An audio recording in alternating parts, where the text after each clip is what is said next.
Fabricio, hoy trataba de reflexionar más temprano con la audiencia. Qué fuerte la diferencia de pasar de estar enviando a Luis Videgaray a reunirse con Jared Kushner, el yerno del presidente, a la Casa Blanca, a un presidente con toda la autoridad moral y además con toda transparencia, contando que ni ante Trump ni ante Biden arrodillado. Creo que son el día y la noche si comparamos lo que nos dejó el gobierno de Peña Nieto con lo que estamos viendo de Andrés Manuel López Obrador. Sí, porque además es un presidente legítimo, ¿no? Cada vez que hay ilegitimidad en un presidente, y mira que sabemos de eso, se arrodillan frente a Estados Unidos porque es un factor de poder de que sostiene los poderes ilegítimos en México, y hay que ver cómo se comportó Felipe Calderón. Dio entrada a la DEA, dio entrada al cártel de Sinaloa a su propio gabinete, pero en términos internacionales dio entrada a todo lo que proponía la administración de Estados Unidos, el Departamento de Estado, las agencias, etcétera, porque no había ganado la elección, porque se la había robado. Y en el caso de Enrique Peña Nieto, de igual manera, era un presidente ilegítimo que se había elegido a base de comprar 5 millones de votos que le faltaban al final, y que tenía, digamos, el respaldo de las energéticas para la reforma del petróleo y de la energía en México. Y se arrodilló frente a hasta el ridículo, digamos, todos recordamos aquellas imágenes de la reunión con Obama y Trudeau, en donde es menospreciado y tratado pues como el presidente tontito y legítimo que era. Y en ese sentido, bueno, López Obrador tiene un respaldo de 30 millones de votantes, y bueno, en las últimas elecciones del domingo eh, nos gobierna a todos, pero directamente va a gobernar a más de 70 millones de mexicanos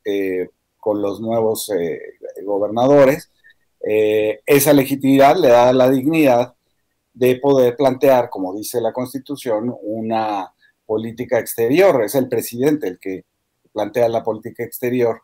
según la Constitución mexicana, y en ese sentido es de una enorme dignidad en sí mismo. Ahora, si lo comparas ya con el recibimiento cuando era candidato de Trump, de parte de Luis Videgaray en el gobierno de Peña Nieto, o de estos ridículos de las senadoras del PAN poniéndose camisetas a favor de Hillary Clinton, como si ellas fueran votantes norteamericanas, entonces la dignidad crece mucho más, ¿no? Entonces, en ese sentido me parece que lo que está planteando López Obrador es un cambio, que inventemos, digamos, un cambio en la relación con esta potencia en declive que es los Estados Unidos, comercialmente, y que sigue siendo una potencia militar muy importante junto con Rusia y China en el planeta. Y lo que está planteando es otro tipo de visión, ¿no? Hemos tenido solamente dos tipos de visión de los Estados Unidos hacia América Latina. Una fue América para los americanos, la llamada doctrina Monroe, enunciada en 1823, cuando ni siquiera Estados Unidos era una potencia militar, que quería decir en primera instancia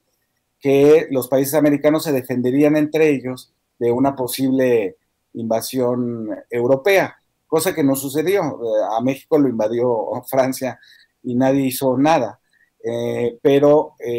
luego se convirtió en el derecho de los Estados Unidos a intervenir militarmente en América Latina, como lo hizo el resto del siglo XIX y en el siglo XX. La única otra alternativa que hubo a esa relación fue la política de buena vecindad de Roosevelt, un poco la Alianza para el Progreso en los 60 de Kennedy, que eran como tratar de desarrollar a la región para evitar la revolución. Ahora de lo que se trata es de desarrollar a la región para evitar la inmigración. Y en ese sentido, lo que está invitando López Obrador es que se discuta esto, se discuta una nueva relación que no sea hegemónica, que sea multilateral, en vista, de, digamos, de que los Estados Unidos ya no tiene la fuerza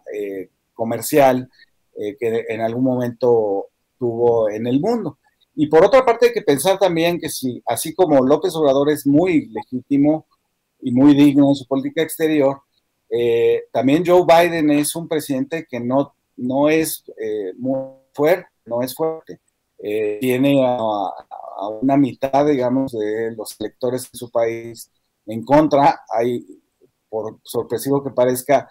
un buen porcentaje de los republicanos que siguen creyendo que hubo fraude electoral ahí y que siguen apoyando a Donald Trump. Entonces, también hay que pensar que Biden no las tiene todas consigo y que es, como muchos de los últimos presidentes en Estados Unidos, un presidente acotado por las corporaciones, acotado por los lobbies, acotado por la propia mayoría en el Congreso,